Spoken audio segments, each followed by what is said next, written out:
is a presentation of the iRacing Esports Network.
Three races have seen three different winners in the Radicals.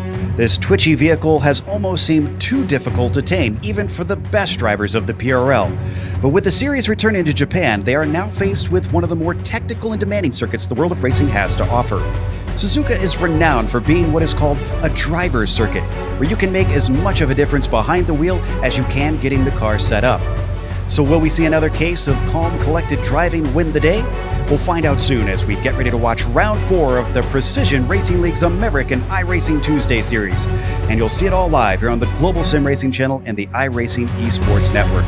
Hi, I'm Joe Peak, and with me in the booth is Taylor Burris. Behind the scene is our director, Sean Crackers Ambrose, and he's using cameras provided by Ducky Beard. Taylor, this is not a track you want to underestimate. Describe Suzuka and its challenges for us. Of course, and konnichiwa everyone, and welcome to Suzuka.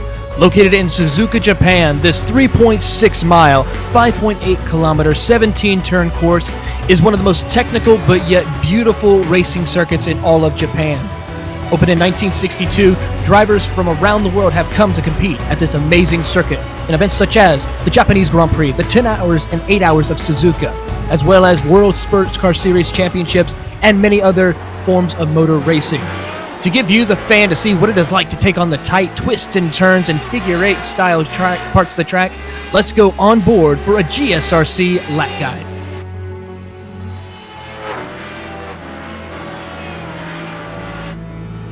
All right, we've got Stefan Schlacker in the GSRC Radical, so let's do a lap around Suzuka. Turn 1 is going to require a lot of bravery because you're turning in before you ever touch the brakes. It flows directly into 2, which has a surprising amount of banking. While passes may happen into here, it'll still take skill from both parties to make it through. After that, you're immediately thrown into the S's. Staying online will be critical to getting a good lap time, but if you get stuck behind someone who's much slower through here, it's going to be supremely frustrating. That's because it's highly unlikely anyone will be able to overtake during this section. Stay patient and wait to set them up later where it's safer, or else you risk throwing away the car. Eventually, the S's dump you into the Dunlop curve, where you've got to try your best to get the power down as soon as possible.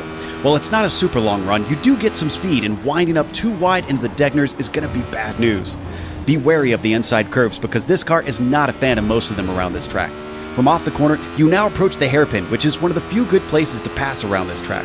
But the entry has this little kink which often causes miscommunication with drivers taking the defensive line very late. Try to square off the exit and apply the power smoothly because you're going to need every ounce of speed through here. This long arc towards Spoon Curve creates some awkward situations. It's a medium speed left-hander, so while there is some braking, it's not as much as you'd like. Plus, it's a double apexer around this sweeping bend, so side-by-side fights can carry on longer than you'd expect. The second apex is the tighter and more critical one. With it leading onto the backstretch, which is the longest acceleration zone of the track, you really don't want to put yourself at a disadvantage here. To add to things, it's also uphill. With the draft likely to bring some people side by side, expect there to be a game of chicken into 130R. And if both of you get through, then it's a test of who dares break later into the Casio Triangle. This is the other good place to get a pass done. However, finding the throttle is always tough in this car when you're going through slow corners, so don't be surprised if a few people spin out here. That finally leads us back onto the front stretch again, where as long as you've kept it all together, you've now hopefully finished a lap around Suzuka.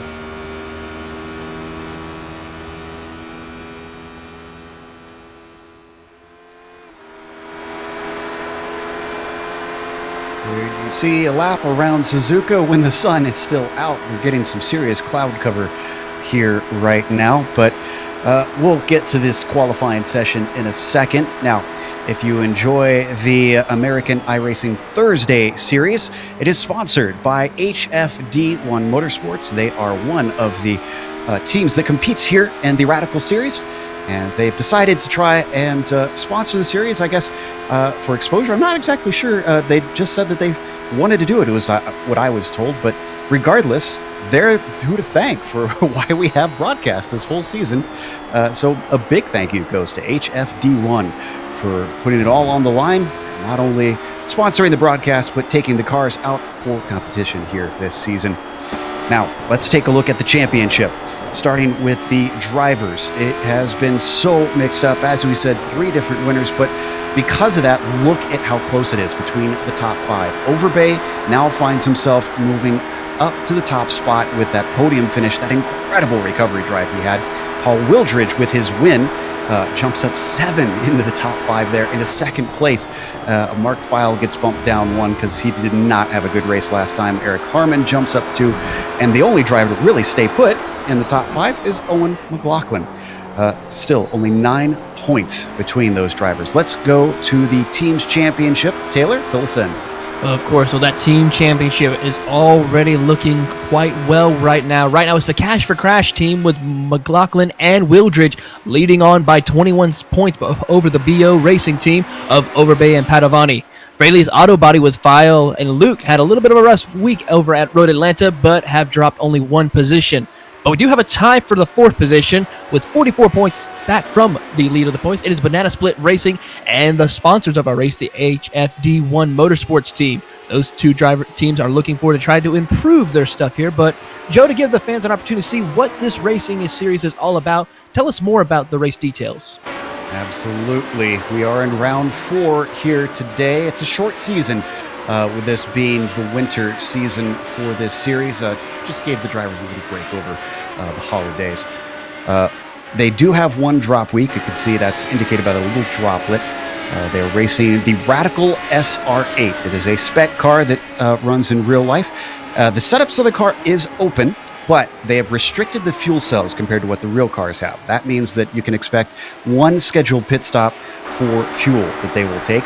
The race is about 45 minutes long, and they have an instant cap of 24. That means they will be disqualified if they run over 24 incidents. That has really been an issue so far this season too much. And they have no fast repairs in their pocket. If they run into any sort of damage out there, you've got to come in and get it fixed. And that has taken an effect on a few drivers so far this season.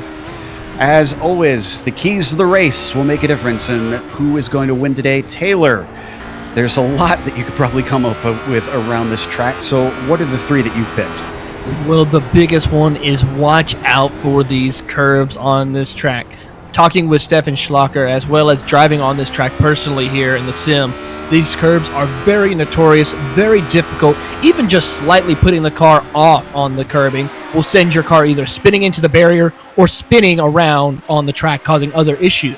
Another point is that these straight line areas, you have to be careful of making sure to utilize a little bit of corner exit speed in order to get that good run down these front straightaways, especially coming out of the final corners of the spoon. So you have to be very careful to try to utilize best corner exit in order to make sure you get that run that you need to set up, especially for the I-30R, which very importantly is a corner you need to be careful with as well. That is our final key, to try to set up that corner as best you can to carry the most speed in order to try to make a passing opportunity before heading into Casio Triangle.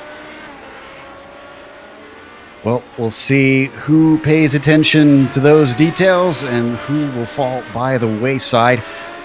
One real quick mention as well. This series, of course, being on IESN this season, we want you to try and subscribe to the iRacing Esports Network. Why? Well, it's not just this series you can enjoy on it. All the World Championship races are covered here on IESN, as well as many other private leagues. So there's plenty of action to follow. Make sure and hit that big red subscribe button. Looking at the qualifying right now, no big surprises. Kenny Duval on the pole once again. He has been very fast. Last race was really an outlier so far in terms of where he wound up on the starting grid, but still had a horrible race. Michael Overbay is one who is looking for a good finish as well, as he's got one win under his belt. He's got 2 podiums as well under his belt in this series. This is Padavani, another driver who lost out last race in the very first corner. Threw it out into the grass and fell down the order. He just went to 3rd on the grid. So that brings me to my question, Taylor. I know I've been rambling a bit. Is with all these good drivers and all the mistakes that we're seeing, the one that we've been waiting the most, I think, to finally get a win is Kenny Duval. Can he actually get a win today? Well, the 2 biggest things that we need to see from Kenny Duval tonight is, 1, make sure he executes an excellent start of the race. We've seen him all season starting up on the front row or near that front row, but yet struggled to get off the line properly. So if Kenny Duval is going to be able to have a good night tonight, he needs to make sure he hits his mark on that start of the race. Don't stall the car. Another thing is probably show a little patience. Don't push the car too much, especially if you have a decent lead. Drivers seem to have that issue amongst other series, as well as even in this series, where drivers might have that strong lead, but yet decide to maybe push the car maybe a little too much in order to where they either cause a mistake or, even worse, put their car behind the wall. Going to watch Eric Luke in the 09. He's just finishing his lap right now. He sits on a 53.7 there in 4th place. So as he comes around the final corner and across the line, that one is faster. That bumps him up into 3rd, 1 position up, a 53.6 now for him. Other drivers around him, they're looking to finish their lap soon. Looks like Jefferson Padavani is going to follow him across. He was the one demoted down to 4th by Eric Luke out of that 3rd place. Let's see if he can respond. He's only got 1 time lap in. No, he cannot. A 55.7 is the best you're going to see from him. Yeah, Jefferson needs to have a really good start, just showing very good consistent speed, but yet still is not able to close that deal. Curlin Andrews is another driver. He's getting ready to complete a lap right now. He had a little bit of an off, so that lap did not count. Then it comes down out of Casio Triangle. Let's take a look, see what his lap time is. I think he might be able to improve a 154.8. That still keeps him in P7 at the moment. That looks about 2/10 off his current best time, which is a 54.6. He's got a little bit of work to do. Number of drivers are relatively close to our pole sitter, which is a good sign. Duval is a little over 1/10 off, but then it's very, very close behind him. It is 2/10 between the top 4 right now. That is Overbay, Duval, Luke, and Padavani. They're all pushing one another, looking for a bit of a cloud. This is Duval coming back across, sitting in 2nd right now. He got demoted down there when we weren't looking, and this lap will not count for him. Looks like he will go on another one, potentially. He's actually going what looks like a little slow right now. It's hard to tell if he's still on pace. This is Andrew Spicer. Gets himself up to 17th. Last lap, unfortunately, though, does not count for him as well. 57.2 is the fastest we're seeing for him. Hey, Joe, I want you to take a look at the lap times between the top 4 and then all the way to 5th place. That's a good 7 to 8 tenths faster between Padavani as well as McLaughlin. So we could see a 4-horse race tonight if these guys stay out of trouble. Ooh, yeah, that is a big jump down to McLaughlin. But we've also seen that a lot of drivers, as we take a look at Padavani, let's see, as he comes up to the chicane, we've seen a lot of drivers who have been fast but mistake prone, or have inherited the lead and then have thrown it away. So I wonder if McLaughlin could yet still come away with this. Our winner last time, as Padavani again does not set a lap. I think this is going to be his last time through. I think he crossed the line in time. We've seen a lot of drivers, including last time, who basically won by just keeping it pointed forward. Wildridge started in 9th place. He didn't really seem to have a phenomenal pace. It was just a tortoise and hare moment. Yeah, and that's what's one of the most important things when it comes to racing is try to keep your nose clean, and you will be rewarded for that. I mean, we saw that last week with Wildridge where he took home the win, starting 9th, but gradually worked his way up through the field while others just made mistakes. Unfortunately, tonight, I do not see Paul Wildridge in the session here, so this may not be a very good night for him if he doesn't show up in time. Oh, and Charles Huffstetler was going to be the first across the line, but he's going to give up on this lap. Andrew Spicer, going to be the next one, also decides he's not fast enough to continue. David Hebert, I'm actually not sure. Is he Canadian? There's no, Mid-South. That's probably Hebert then. Is coming up to 130R himself. He currently sits on a 58.7, and he's in 19th place. He's second to last of the cars who've set a time. He might actually be the last car across.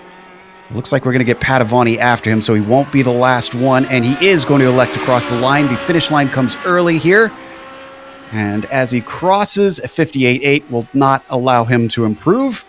Padavani sits in 4th place, 2/10 off the pole sitter. Can he find that much time in one lap? Number 23 decides to finish it out, so as he crosses a 53.6, becomes a 53.3. That is going to be good enough for pole for the number 23 car. Very impressive. And he is the last one to cross the line. Talk about changing results at the very last moment. Let's go to our starting grid here today. Jefferson Padavani somehow pulls it out of a hat with a 53.3 to take the top spot. Michael Overbay going to be challenging him starting from second, 53.4 for him. Kenny Duvall from the second row. Pretty good qualifying, so at least he'll have fewer cars ahead of him to worry about. Can he keep it together during the race? He'll start third. Eric Luke, P4 for him. Owen McLaughlin will start in 5th with Christian Gritzko starting P6. Then it's Curlin Andrew, he'll be 7th.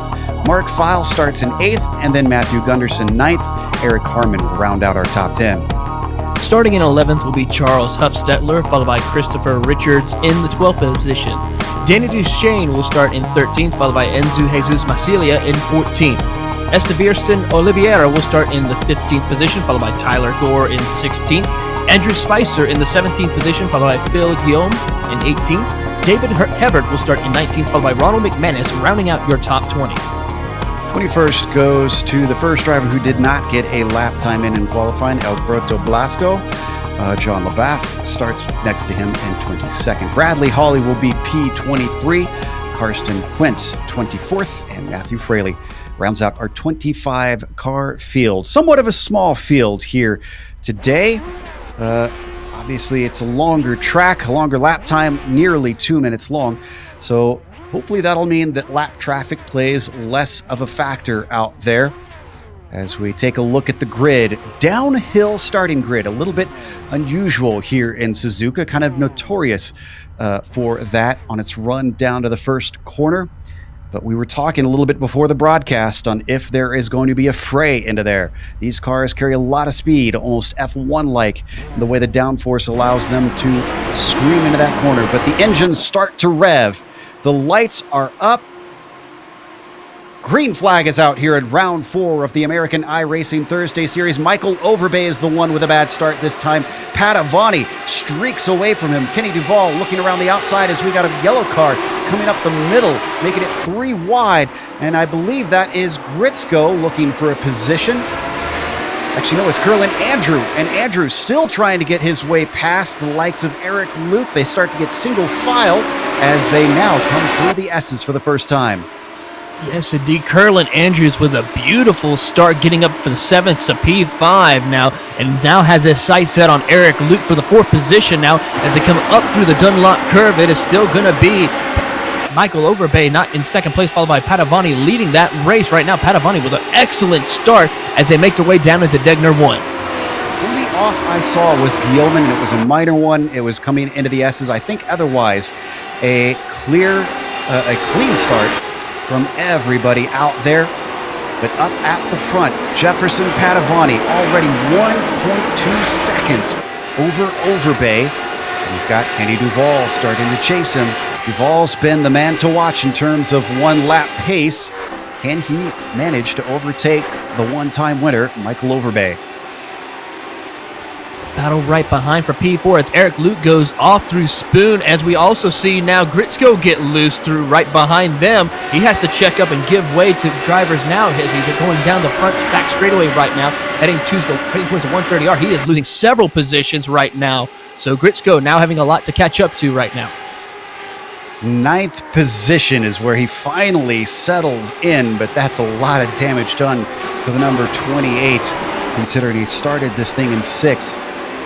They finally hit the Casio triangle for the first time. A few cars thinking about passes. A few cars out-braking themselves, actually. Danny Duchesne, one of them, and gets together a little bit with Tyler Gore as we follow the leaders down towards turn 1. Both of them managed to get away with it. And that settles in the favor of Duchesne in 13th, Gore in 14th. Meanwhile, Huffstetler has come into the pits. Is this due to damage or a jump start?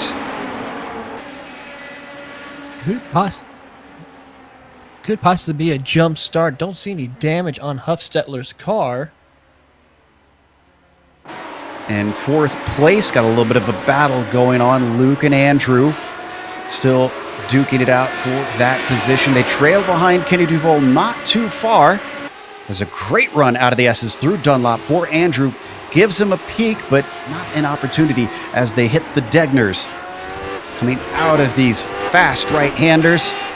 Looks like this time, Eric Luke is the faster of the two. Back in the mid-pack, 11th place has a train of cars. It's being led by Andrew Spicer, Christian Gritsko, Duchesne, Gore, and Blasco all following, coming off the hairpin. A great run by Gritsko, looking to see if he can go the long way around Spicer up towards Spoon Curve. And I think he just runs out of steam. Is he going to try to send one in up into Spoon? Nope, he's going to follow suit right now as we see Spicer is holding on to the best that he can. Gritsko having a little issues as we saw last time by, get loose off of there and lose position, but he is still putting the pressure on as best as he can, coming out of the Spoon, making it down to the 130R. He's closing in a little bit on Marsilia, but not close enough for anything, but utilized a little bit of that slipstream to try and close the gap. Up towards the Casio triangle. Spicer not needing to worry about a defensive move on Grisco this time. They're starting to gain more friends. Gore had a little bit of a run wide through Spoon. That meant that Oliveira, Holly, and LeBaff have now joined the fun. They run down the backstretch and complete yet another lap. Up at the front, we haven't taken a look at it because not a lot has gone on. This gap has held station. Overbay still 1.2 behind Padavani. He's also been holding a gap to the car behind him, about half a second to the number 63 of Duval. He hasn't seen an opportunity to attack quite yet. No, but Luke is trying his best. Duval doing an excellent job of keeping pace, though, with Overbay. Andrew, on the other hand, has fallen back from Eric Luke, but has to worry a little bit of Owen McLaughlin as McLaughlin is starting to close the gap as they come out of the second Degner down towards the hairpin. You have to be so careful in this section as it looks like Duval try to take a peek on Overbay, and now Andrew washes up out of the hairpin. Oh, we've had one of our first incidents in this race where I think a driver may have hit the wall. Nope, I think he avoided it. We've got the replay. Is this our... Didn't touch the inside curb here, Taylor, but Degner still cost him.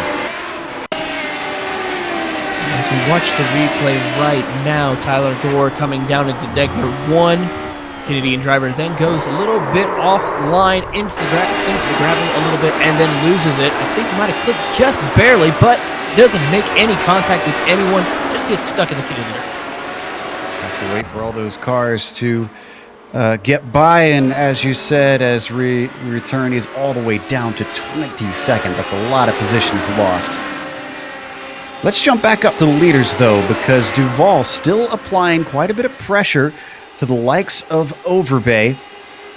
And don't forget Eric Luke behind them as well. He's now about equidistant to Duval, as Duval is to Michael. Oh, he gets a great run going out of corner 1 and 2 right now, but has to back off just a little bit to run it from keep him running out into the back end of Duval up through the S as they climb now. And I look behind them. Andrew gets a really good run up there and is closing back up to the back bumper of Eric Luke now, coming out of the final S part of the S's up to Dunlop.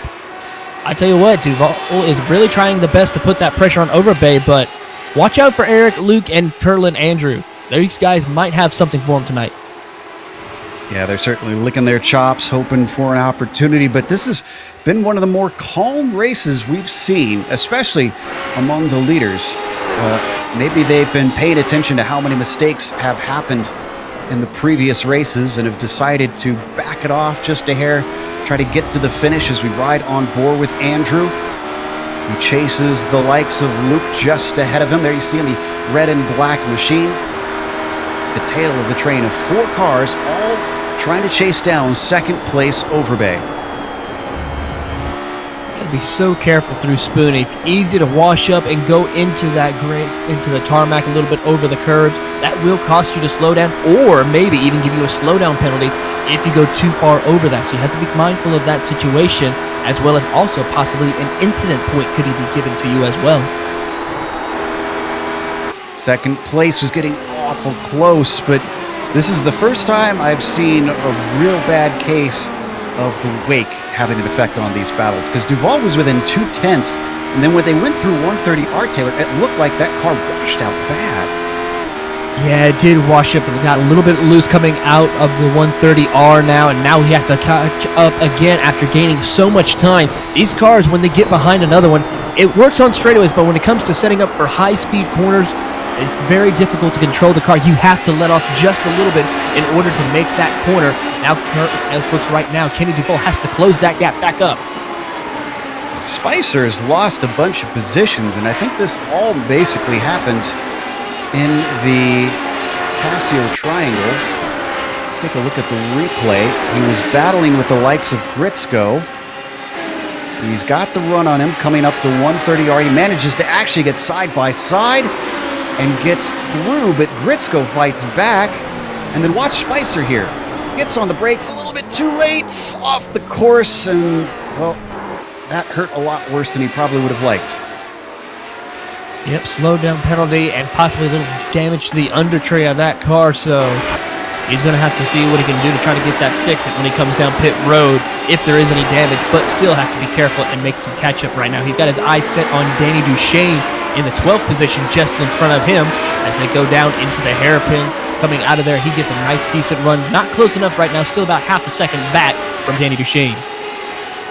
Again, that's for 12th, but let's jump back up to second place again because it's getting close like it did last time. Let's watch closely here. This is Duval in the 63 chasing the white and navy blue car of Overbay. Yeah, wow, look at him fall back. Yeah, that high-speed corner, but he looks how much he gains right there, though, going through the Casio Triangle. Real great effort to catch back up, but it looks like we see Overbay gets a great run off corner exit of that chicane section and now makes a run down the front straightaway. Do you think it'd be possible for Duval to do what we saw with the likes of Gritzko and Spicer, where maybe if he can get side by side, the pass is doable? Yeah, if he's able to get side by side, there will definitely be an opportunity for Duval to get by Overbay. But first, he's got to get side by side with him, and it's very difficult right now for him. He's trying the best that he can, but he just can't seem to find a way to close the deal. As we look to the battle for P9, that battle is quite heating up right now, Joe. Yep, Massalia has 2 cars really hungry to get by, Harmon and Gritzko, especially Gritzko at this point, I would assume. Considering he started this race in 6th position. He's down in 11th right now. He's climbing all over the back of Eric Harmon. And as they come up to the Degners, he's going to back off, give them a little bit of space. Ooh, wow, look at him. Game, though, through the first of those apexes. I don't think he gave any space that time, Joe. He's now going to try to see if he can make a peek for the pass. We see Harmon take a little bit of defensive. Contact! That is something you don't want to do. Let's get a replay of that if we can. That was a little bit too close for comfort. Let's take a look on this one. Harmon gets turned around. It looked like he was thinking of the pass, but maybe a little bit too late. That was right on top of him. He was. I mean, he gained so much time going through the first Degner. And then we see Harmon take a little bit of that defensive line heading towards the hairpin, which we thought he was going to hold line there. But then he washed it up, goes up a little bit. And then I think maybe Gritzko tried to go underneath, but just was not clear enough to make that pass. As we go back live now to Eric Harmon and see where he is on track, see how much time he's lost. He's currently dropped to P15 and has to catch up now about 4 seconds back from Oliveira. And Andrew seems like he's going to be the first to take a scheduled stop here with 33 minutes left to go on the clock. The banana split car trundling down the lane looking for his stall. Up at the top of the screen, just before this happened, I noticed Padavani set the fastest lap at a 54.3, and Duval, seconds later, hit a 54.1 and took away that fastest lap. The 63 is on a charge, but he's kind of plugged up still. He's got Michael Overbay in front of him and has not been able to overtake. Yeah, almost it seems like Overbay is kind of like that cork in a bottle that's preventing Duval to catch up to Padavani. I think once Duval is able to get by Overbay, we may see a battle as Duval gets him. Again. This one in Degner too. Take a look at the replay. It's those curbs. Watch him hit the second apex here. It starts in the middle between those two, and then it just continues on to the second one. Unfortunately, this time he's not made any contact with anyone and gets it turned back around, but he's going to lose a lot of position, drop down currently to the 5th position. So not too terribly bad, but still a lot of ground to catch up now. I feel like if Kenny could sort out his racecraft as we take a look at 10th with Duchesne and Spicer, Kenny could be a champion, but he's his own worst enemy. Going really wide. Spicer trying to carry the speed, following behind Duchesne. They climb up the backstretch toward 130R. We've seen the leaders have trouble following. Let's see about the mid-pack. Are they able to stay in a line through this sweeper? No. Spicer falls back and then some. Lost a lot of time going through the I-130R, and now gains a little bit of time going through Casio. Let's see what he does, but he does bring in a little bit of driver right behind him. That's the driver of Bradley Hawley, though. He's been doing quite well, working his way up through the field, currently sitting in P12. He's going to try to close that gap now to Andrew Spicer. Maybe take a peek before they get to the first corner. Decides to hold back. It's fast into that little kink that leads you into 2. So for now, Spicer is going to hold on to it, even though he gets a bad exit. No place to go into the S's. Bradley Hawley sits behind as they now go single file, back and forth, back and forth. And that section of the S's is almost, you have to have a perfect rhythm through there in order to be able to get through there. No problems and no issues at all. Sometimes it's very easy to do. Sometimes you feel like you can never make the perfect line through that section. But he is trying the best to close back in as they go out of the first Degner, out of the second Degner, now making the run down towards the hairpin. This fight stayed very, very close here. Essentially for 10th place is Duchesne up at the front. They're not too far back from the car ahead, but now they're going to be ahead of him because that's Matthew Gunderson in the wall. And we see yet another car, another driver struggling with slow corners in this high downforce car. The car just gets out from under him when he made that coming out of the hairpin. Very easy to do through that low-speed corner. The Canadian finds himself having to take a tow because of that. So we come back to that battle between Duchesne, Spicer, and Hawley. Spicer gains a little A little bit of a different line allows him to really carry the momentum. Now he looks to the inside down to the Casio triangle as they break for the chicane. Can he get it wound up in time? Just barely. But now he's got to get it off the corner. Duchesne gets checked up because he can't. Oh, and they come together. Duchesne hits the pit entry wall. And Bradley Hawley follows him in as Duchesne tumbles up and onto his lid.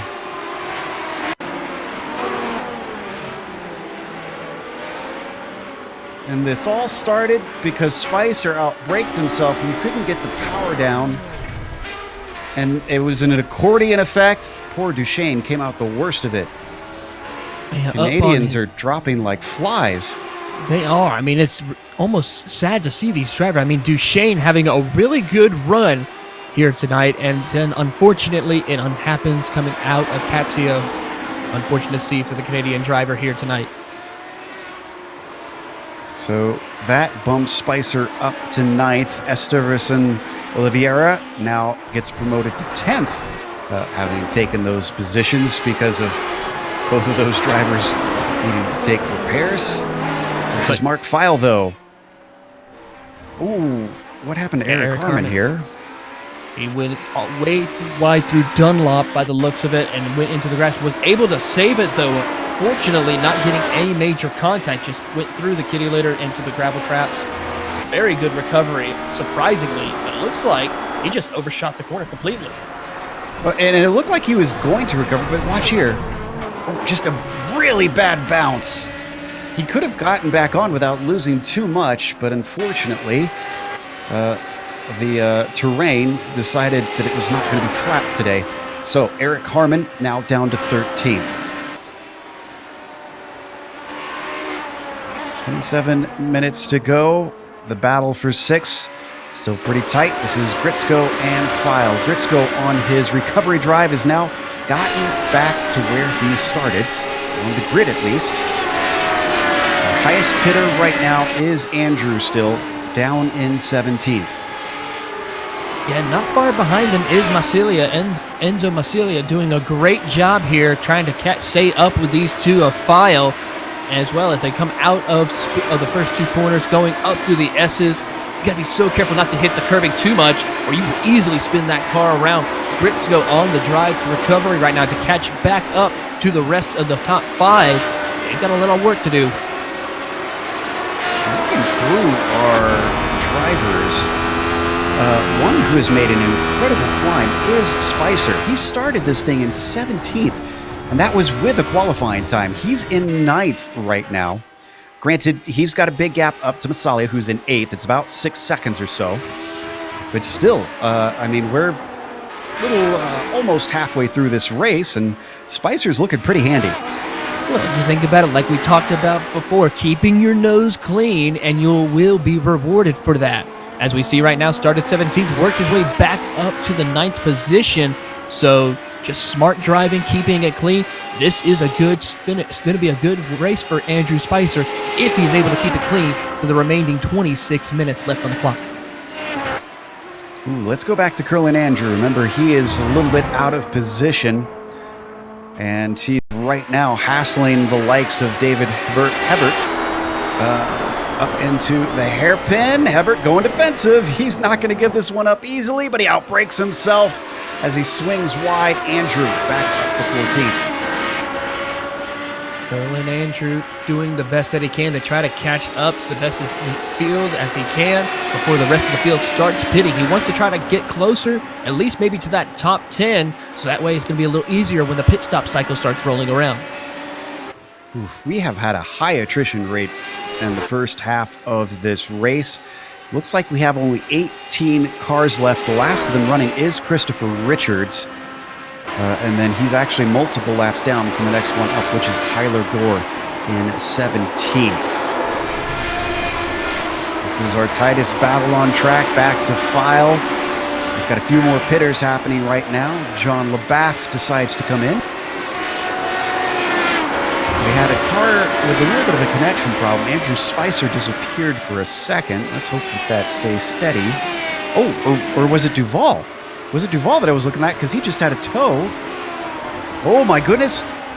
Duval had a problem again.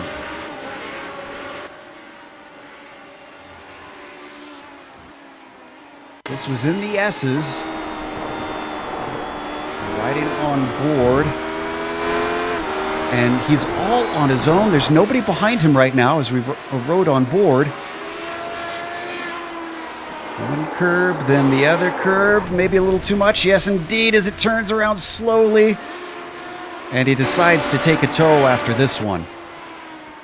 The curb takes another victim here tonight at Suzuka. This time it was Kenny Duval, and I tell you what, Joe, I really feel bad for Kenny. I mean, he's such a fast and wonderful driver to watch here on track, but it seems like every time he has to start a good run, something always ends up getting him or biting him in the end.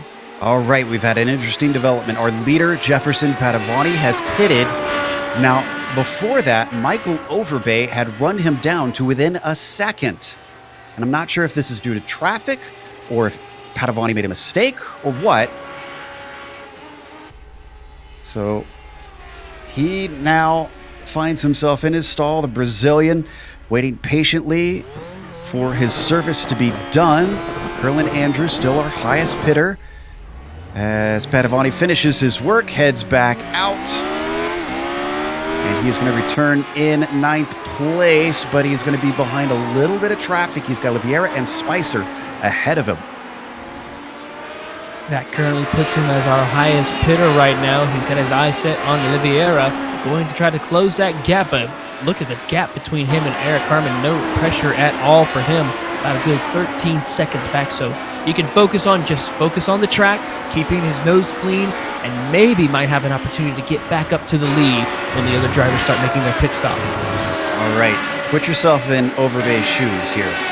Do you pit now and respond, or do you stay out? This is that critical moment to determine whether or not you need to come in. I would seriously consider coming in pit road right now and try to get in front of Padavani. So I think I would come in right now if I was Michael Overbay. All right, he comes around 130R. He's also got Eric Luke within about 2.7 seconds, holding on to the back of him. Through the Casio triangle, as Overbay responds. He does not. He's going to stay out. 22 minutes left to go. We have passed the halfway point. Eric Luke also stays out. 3rd place, Owen McLaughlin does not pit. Going to 4th, Gritzko leading, File leading, Massalia. 3 cars in a line. Yeah, these three have not been quite able to separate each other. Gritzko, File, and Massalia. Gritzko's doing the best that he can to try to hold off File. Is the closest competition he's had to deal with as it goes through the first 2 corners. Massalia gets a great run on corner entry. Let's see if he can get it off a corner exit as they're coming up onto some lap traffic right in front of him. This is going to hold up Gritzko just a little bit possibly, which will help bring in File and Massalia, but he's able to get by him real quick. It looks like the lap car will let him go. No issues at all. Gritzko doing the best that he can as they make the run up to Dunlop. Great heads up. That was Phil Guillaumin who pulled out of the way. We saw on screen briefly Spicer has come and pitted, and this is great news actually for Padavani because that's one less car he needs to overtake. But the other driver, Esteverson Oliveira, is still out and still in front of him. He could be slowing him down. Yeah, this could be very critical. Estevan Oliveira doing what he needs to do, keep his position and run his race, but this is not what Jefferson Padavani needs. He needs to try to find a way to get by quickly as they come out of Degner down towards the hairpin. He's going to try the long way around and take the outside group and makes a beautiful pass off the hairpin and now make their way through the back straightaway towards the Spoon Corner. Move Padavani up to 7th now. And with a heap of time between himself and the next car, which is Phil Guillaumin. So he might actually be able to get his pace back up. But is that going to be enough damage to allow Overbay to get by? Overbay does not respond this time. He stays out for yet another lap. In fact, all of the top 3 do not pit. Let's see what Christian Gritzko does along with his 3 drivers that are here. Oh, he spins off of Katzio into the barrier. And he's facing the wrong way. He's going to try and turn around. Hopefully he doesn't get a penalty. And he goes back out. Well, that's the way to do it. Of course, I would have probably went ahead and come down pit road. I mean, you're already down there. Might as well go ahead and finish up the job. Yeah, you've got damage and everything. So maybe he didn't mean to head for the pits. Maybe he just spun the tires. I think it was a mix of that, spun tires, and hitting that curbing a little too much. And then down into the barrier he goes. That's some hard contact to the nose of that Radical. It's going to really affect the car completely. Yeah, I'm with you. I think I would have gone down and just taken my stop then. But he's lucky, if anything, it did not get... and is Padavani now in the midst of things? This is him right behind Gritzko. Yes, indeed. So another driver that Padavani will hopefully get by quickly now as they make the run out of the second. Degner now. And it looks like Padavani's going to try to maybe take a peek before they get to the hairpin. Let's see what he does. He's going to take a peek to the inside now. Gritzko goes the long way. And I think Padavani will get him off corner exit. Not entirely. He's going to have to wait a few minutes and try to see if he can get into the slipstream down this little stretch of road before they get to Spoon. Let's see what he can do going down. And he looks to the inside, side by side. They're going to go into Spoon. I think Padavani is going to get that position easily. Now Gritzko has to battle with Esteban Oliveira now. And as this was happening, Overbay decided now was the time to pit. This actually might be the best time for him to pit, with Padavani being slowed up by Gritzko with his damaged car. This is Padavani that we're watching through 130R up towards the Casio Triangle. Overbay just now hitting his pit stall. He's up towards the front, waiting for his service to be done. We ride on board with the Ohio driver. Waiting. It's about 13 seconds for a regular stop. He's done just under 13 seconds. Where's Padavani? He's got a head of steam. It's going to be very, very close as he tries to get his speed up to the first corner, but Padavani is by. Just feet to spare between them. Very impressive job by Padavani. That's what he needed to do in order to get by Overbay, and does an excellent job. Now he is going to be our highest pitter right now, as still Eric Luke, Owen McLaughlin, and Enzo Masalia are currently now your new top three. But looking at the time charts right now, nope, it seems like Padavani is still quite a ways back from Masalia, about a good 10 seconds, but could close in if Masalia decides to come down pit road. After all that, it's a 1.2 second gap between them. Looking at this battle for sixth just behind them, this is Oliveira and Gritzko. Oliveira just recently overtook Christian, and I'm thinking that Christian might be a bit of a lame duck because that car does not look fast in a straight line. Oh, who's that? Well, that was Gilman, still just letting cars by. Gilman's doing a really good job of letting these faster drivers by, not getting in their way as they're now making the run to Spoon. It looks like Gritzko is not going to be able to do anything with Oliveira. He closes in on the corner, but just, of course, with the damage to that nose of the car, that's affecting the aerodynamics, and that just allows Oliveira to just pull away, especially down the back straightaway, heading down for the run to 130R. So a beautiful job of what Oliveira is doing, gaining a lot of positions here tonight. I tell you what, Overbay's not done with things yet. He's about 2 or 3 tenths closer since they came out of the pits to Jefferson. I'm really confused here because I would have thought that if he's got faster pace, it seemed like he had clear air and he should have easily jumped Padavani in the pit stops, but he did not. And now he's catching him again. Masalia comes in, that gives them one more place. They're still waiting for McLaughlin and Luke to pit, and then they will reinherit first and second. It must have been a strategy that one of these drivers tried to do to see if they can maybe try to jump. I think maybe Padavani had a little bit of a faster stop, but was just able to get the power down a little bit easier once he got back on track compared to Overbay. So we'll have to really keep an eye on this battle now, as we're waiting to see when our top two currently of Luke as well as McLaughlin decide to come down. I hate to shoot holes in your theory, but I'm looking at the times, and overall, Padavani was half a second quicker than Overbay from cone to cone. And that looks like that was all made up in the pit stall, as he was about half a second faster. Or no, actually, it was switched around. Overbay was half a second faster than Padavani there.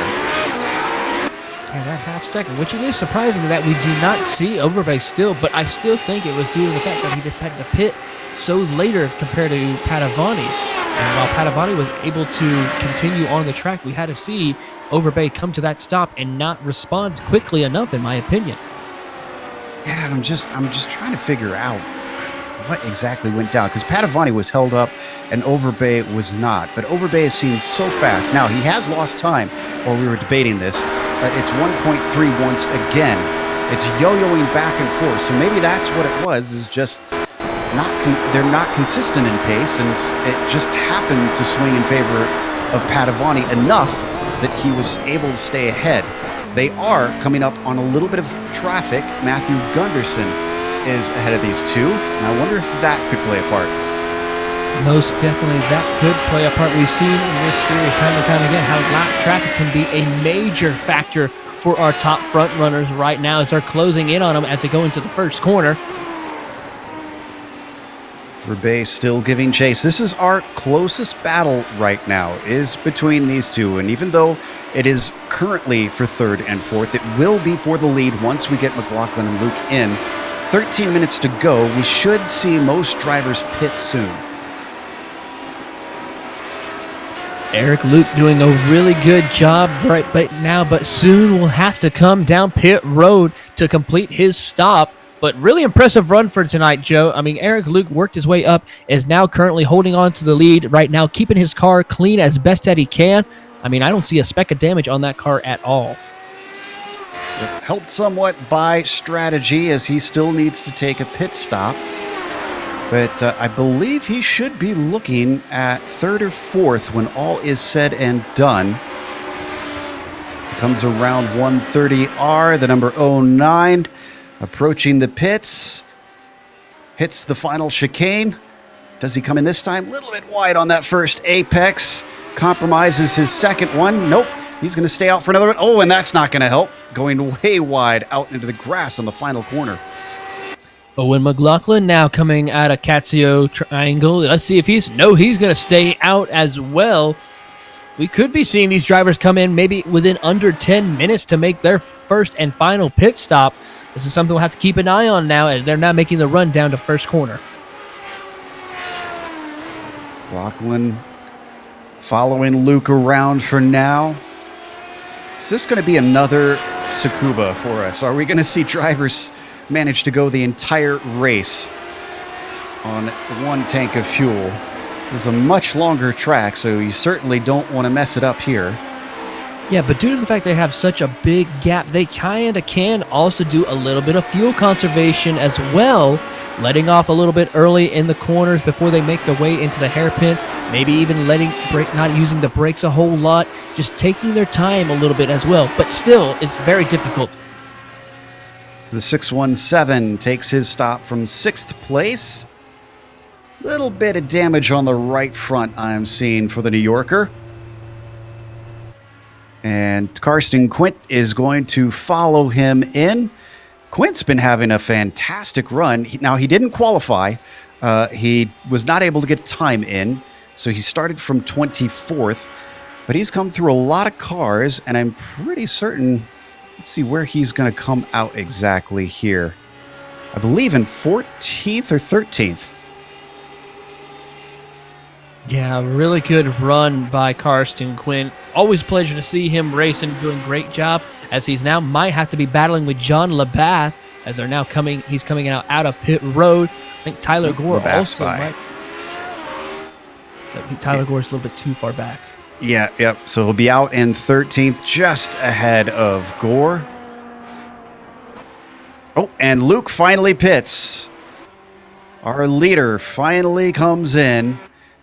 McLaughlin is going to follow him, and finally Padavani will re-inherit the lead, and he's started to stretch out over Overbay. It's 2.3 seconds between them. Yeah, Padavani was able to pull a very nice gap over Overbay. I mean, I'm wondering if Overbay is just not being consistent enough to keep up with Padavani. I mean, Padavani is running very decent lap time. His last here as he comes down the front straightaway, passing both Luke and McLaughlin. But looking at his last lap time, it was in the 154s. And let's see what Michael Overbay did. He was about, let's see here, about 6 seconds, a couple of seconds off by the looks of it, so not close enough maybe to possibly put in a good lap time. And let's see here.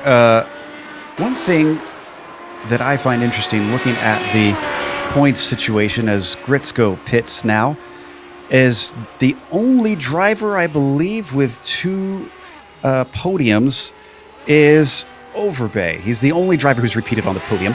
This will be his 3rd if he manages this one. And Padovani is nowhere near him in the points, so he doesn't have to worry about finishing behind him. The only driver up in the top 5 that is really anywhere close to him in points right now looks to be Owen McLaughlin, well, and Mark Feil, I should say. So McLaughlin and Feil, who are both multiple positions behind him. So maybe Overbay is just playing it smart here in points racing. Well, consistency is key, especially when you want to go for a championship, and Overbay has definitely shown that this entire season with those podiums that he needs to try and do in order to maybe try and continue to either catch up to the points lead or maybe even take the points lead after tonight's race. And that's what's so fascinating to me, Taylor, is that we've been wondering, when are we going to see someone who is going to be a player for the championship? So many fast drivers that keep throwing away good results, and we've had mixed up results and 3 different winners. Now we're going to have our 4th different winner of the season in 4 races. But Michael Overbay is a continuing presence, race after race now. Is he the one that drivers maybe need to start to put a target on? To ride on board with him with 7.5 minutes left to go, and most of the battles starting to break up. You gotta remember, Michael Overbay is a very talented driver. I mean, we've seen him go up the likes of drivers such as Ben Perez, Christian Eisler in the GT series, so I'm pretty sure he learned a thing or two when it comes to just showing consistency on the track. And Overbay himself was a very good driver in the GT series. So over here in the Radicals, as we see some of those, not some of those GT drivers come over here, but still he's able to show his strength by just making sure he consistently finishes within that podium position. Back in 12th, we've got a little bit of a battle starting to happen. This is Quint and Gore. Quint leads Tyler for the moment. In the blue and green machine, this car that we are on board with right now, the orange and black, is Tyler Gore. This is our closest fight on the track. Number 55 ahead of the number 77. Yep, as they go down into the first corner, we see Tyler Gore trying to close in that gap on Karsten Quint. Out of the first corner, they go into the S's. Just this nice rhythm, careful with the curbing. We see Karsten go a little bit over it. Carefully, he's able to maneuver through there nice and smoothly. Tyler's trying to find a way to close that gap. I think Karsten might have got a little bit wide off of the second half of the S's, and Tyler Gore gets a great run as they make the run up to Dunlop. He tries to take a peek to the inside, not close enough. Let's see what he can do going into Degner 1. Goes to the inside, might be able to complete the pass. No, it looks like Karsten Quint will outbrake him, and he goes off course. Off course, this will give the position over to Tyler Gore, and Karsten Quint into the walls right there. That's going to cause some major damage to that car there, Joe. Oof. Absolutely. I was going to say it didn't seem like a legitimate move. Just tried to shake him, and well, it worked. He shook him right off the track and into the tires. As we jump over to Andrew Spicer now. He is up to 9th position, having started 17th.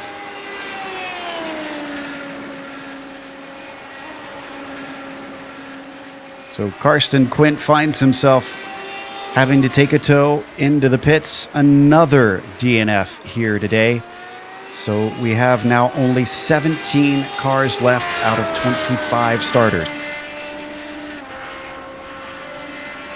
Padovani, he's holding the gap. Overbay at about 2.3 seconds back. Now he's not falling off. He's maintaining his position currently. So if Padovani makes a mistake, the race could yet still be on. But it doesn't seem like the number 23 is sweating it too much right now. Nope, just running his race, focusing on the track as well as he's making the back straightaway run down to the 130R. Great run through there, carries a lot of speed and momentum through there as they make the run down to Casio Triangle. Beautifully onto the brakes, careful not to go over those curbs too much. Don't want to get a cut course penalty or an incident point. And it looks like Overbay went through there nice and smooth as well, but he has to worry about lap traffic in front of him. Needs to get by him as quick as he can. Absolutely. Now down to under 4 minutes left to go. It's going to be a little bit tight on how many laps we get. And it makes me wonder who filled up enough fuel if we get that extra lap. See, the problem with these timed races, Taylor, is sometimes you have to give leeway.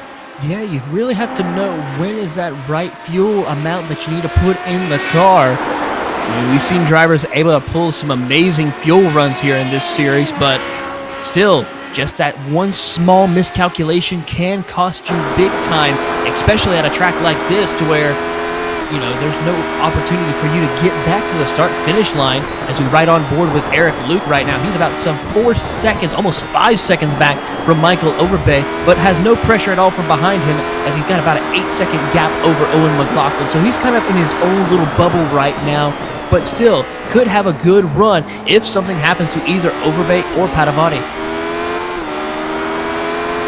And Luke missed out on a good finish last time at Road Atlanta. I'm trying to figure out, look at my notes and see what exactly happened to him. But I remember he was up towards the front early on and then was one of the many drivers who had a problem throughout the race. So this podium will be very much appreciated, I imagine, by the 09. Yes, it will, because I don't think no driver had a really good run except for Wildridge at Road Atlanta. So this will be a nice welcoming for Eric Luke up to the podium if he's able to keep it on track for these final 2 minutes left on the timer. Down towards the Casio Triangle. Where is Padovani? He crosses the line with about 2 minutes left. So he will get one more lap when he comes back around. This is 2 to go. We're looking at lap times around the 1:54 bracket, so he was just shy of getting that 1 to go. So he's got 2 more laps to complete. So let's see if he's able to hold on right now. Overbay just holding position, not putting a whole lot of pressure, not really gaining at the moment, but just holding his line, holding his race, and hopefully we'll come home in the second position. Been 45 minutes here in round 4 of the American iRacing Thursday Series. We're watching our second place driver, Michael Overbay, still losing time, now 3.3 behind Padovani, and now blinking on top of it. Let's hope that stops before the race is over. He's being followed by Eric Luke, having started in 4th, has done one better. He's going to get a podium if he can just keep this up. The driver behind him has done the same. Owen McLaughlin, who currently is 4th, is started from 5th position. This has been a calm run from Owen. And then how about the driver in 5th position as well? Mark Feil in the 777 from 8th to 5th, making up for his mistakes at Road Atlanta. We're seeing a much more mature drive from a number of our front runners throughout this field. And with 30 seconds to go, the white flag starts to get pulled out from the flag stand on the front stretch. And Jefferson Padovani hits the Casio Triangle through both apexes and up to the line with just a few seconds left to go. Is looking to take his first win of the season here. Great effort so far by Jefferson Padovani. Had almost pretty much win away last round at Road Atlanta, but made a nice redemption race here today at Suzuka as the battle for P7, Joe. That's heating up right now a little bit. But Gritsko and Oliveira. Gritsko had to get a little bit of damage repaired, I would assume. Oliveira, who is much faster in a straight line, is going to make very easy work of him.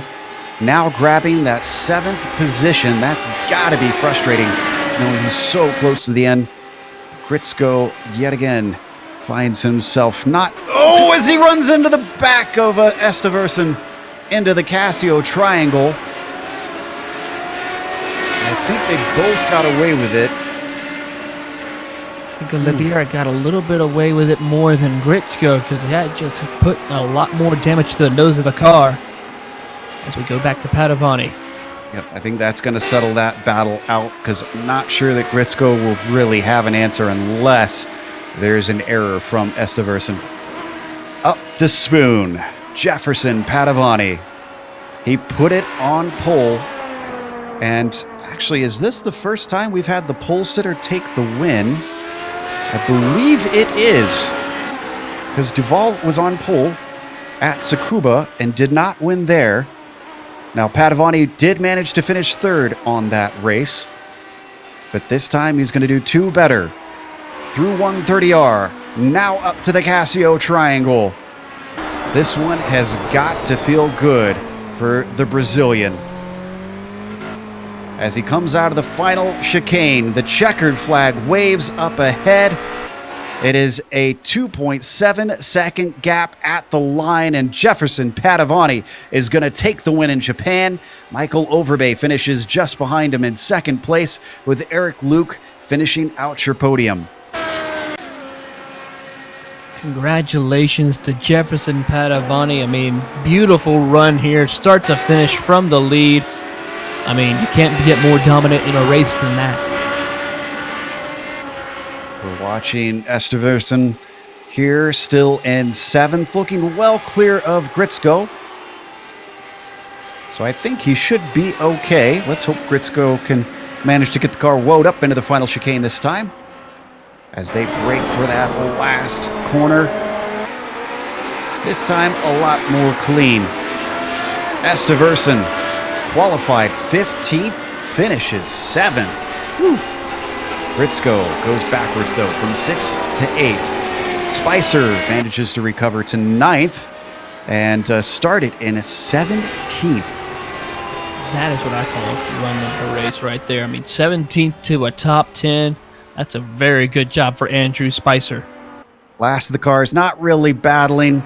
It's going to be Harmon, Gore, and LeBaff finishing us out on the lead lap. Only 12 cars on the lead lap on this long circuit. Just a lot of attrition, and I guess it separated the good from the only average around here, this driver's track. We're going to go to break here on the Global Sim Racing channel and the iRacing Esports Network. We'll come back with the unofficial results as well as driver interviews. Of course, on screen, you're going to see all the upcoming races here on the Global Sim Racing channel.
Welcome back to Suzuka Circuit. We just watched round 4 in the American iRacing Thursday series, and we have our 4th different winner in 4 races here.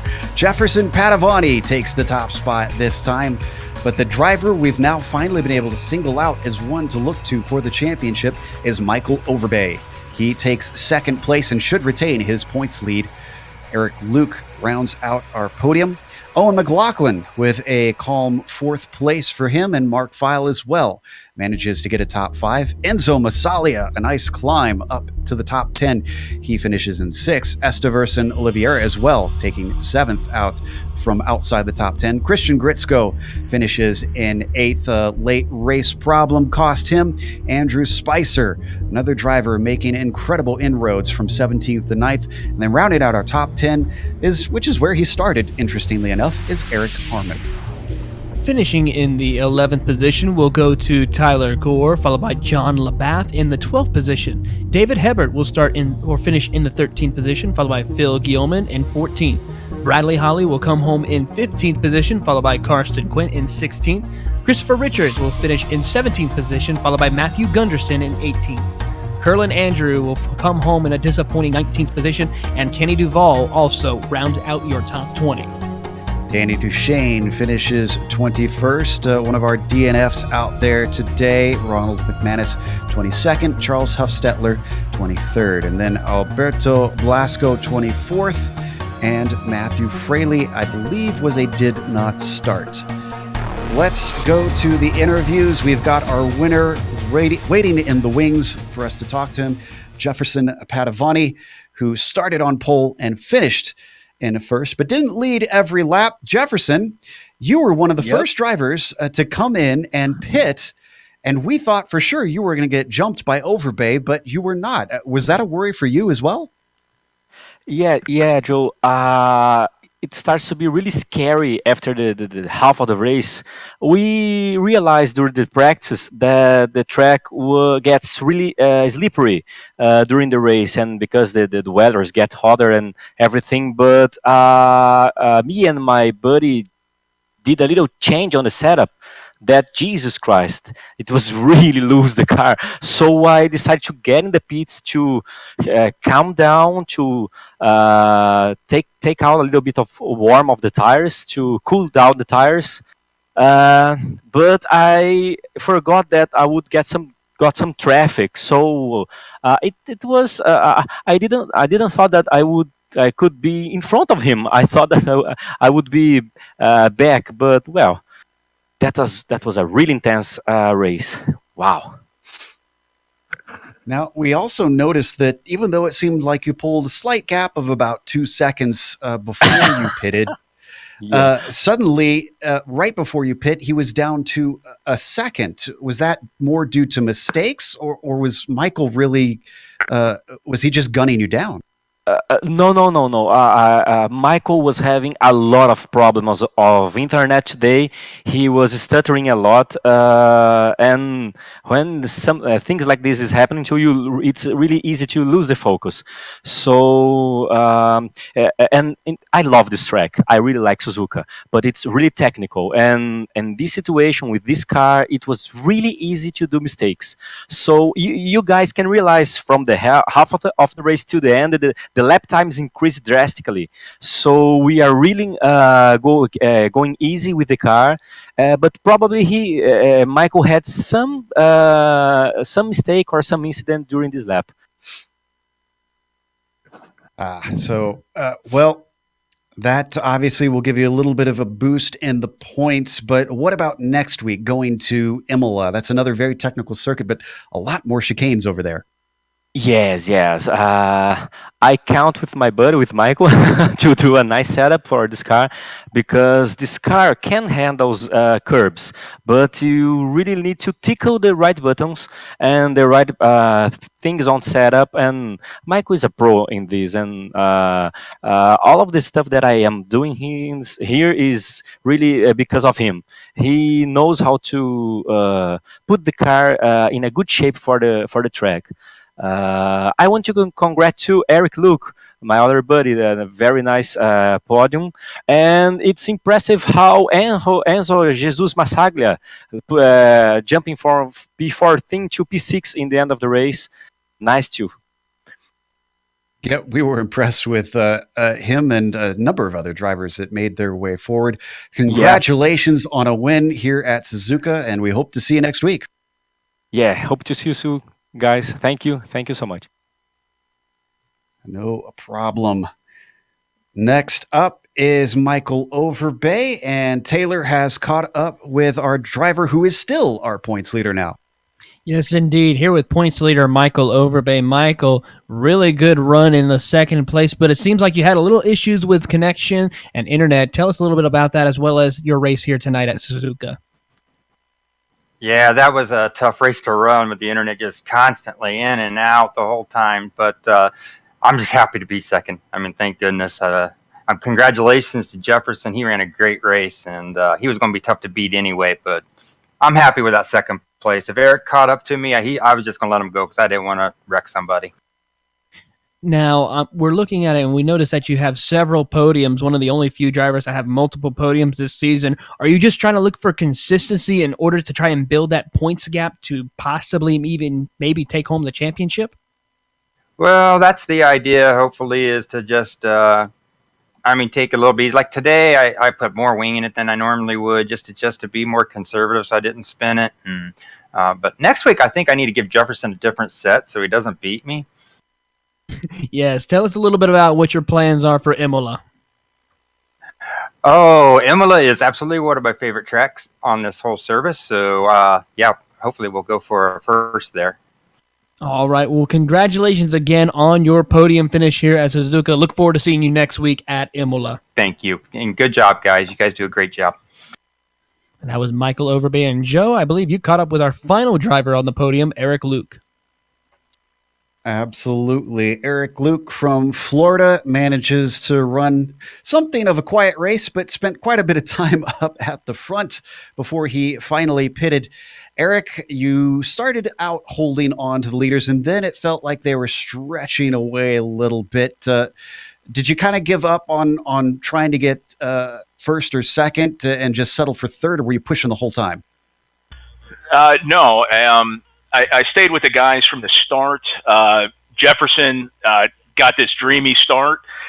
He pulled away from Overbay and Kenny, and once those guys started to break away from me, and I built up about a 10-second lead to fourth, I wasn't going to be able to catch them, so I just backed off the pace and just let the race go. Well, it seemed to work in your favor.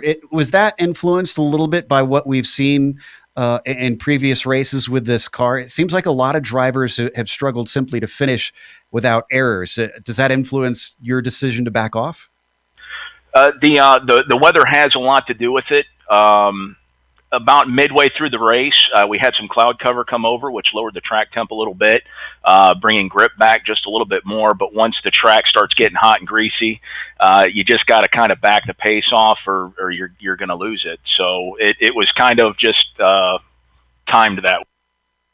Now, over in the GTE cars on Tuesday nights, we've seen most drivers tend to go for a long first stint, pit late, and then finish things off real quick. And that's kind of what you did here. Are you just kind of carrying that over from the Tuesday series and applying the same logic to here? I was kind of hoping that at about the time that Overbay had pitted, which put me up in the first place because Jefferson had pitted early that time to cool his tires down. The track started to cool down a little bit, so I was hoping what I could do is just kind of to grind out some really quick laps in hopes that my pit stop with short fuel would allow me to leapfrog over Overbay for second, but it didn't quite work out that way. Well, that's a shame that it didn't get you anything, but even still, keeping the third place, I'm sure, is plenty satisfying. I assume we're going to see you in a week's time when we go to Italy? Yes, I will see you guys in a week. You guys are doing a great job. A big shout out again to HFD1 Motorsports for the sponsor, our sponsor Fraley Auto Body, and I'd like to give a shout out to two new viewers of yours, Thermal Paste and Chase. Thank you very much, guys. Awesome. Well, thanks for talking to us. That was Eric Luke, third place finisher here today in the bottom step of the podium. That's going to round things out as we close up here at GSRC. Again, we also want to thank HFD1 Motorsports once again for sponsoring this season and bringing it to air. And another thank you goes to iRacing for putting us on the iRacing Esports Network. And we can't encourage you enough to subscribe to IESN while you've got the opportunity. You're already on here. Just hit that big red button. A big thank you goes to the companies that provide the software and hardware for our broadcast. You can see them listed here on your screen. And additional thanks go to Eric Edholm and June Lalonde, who provide our wonderful music. See the screen for how to get a hold of more of their great work. Thanks to the team today, Taylor, Sean, and Dougie. If you'd like to find out more about GSRC, including upcoming races, you can find it at globalsimracingchannel.com. You can also check us out on social media, on Twitter at GSR Channel, Facebook at Global Sim Racing Channel, and Instagram at GSRC_Graham. As we mentioned, we are going over to Imola next week. That'll certainly provide a challenge for these drivers. That'll be Thursday, January 31st at 9 p.m. Eastern. We have upcoming races for other series listed on the screen, so check those out and mark them down on your calendar. But until next time, race clean, race hard. We'll see you on the track.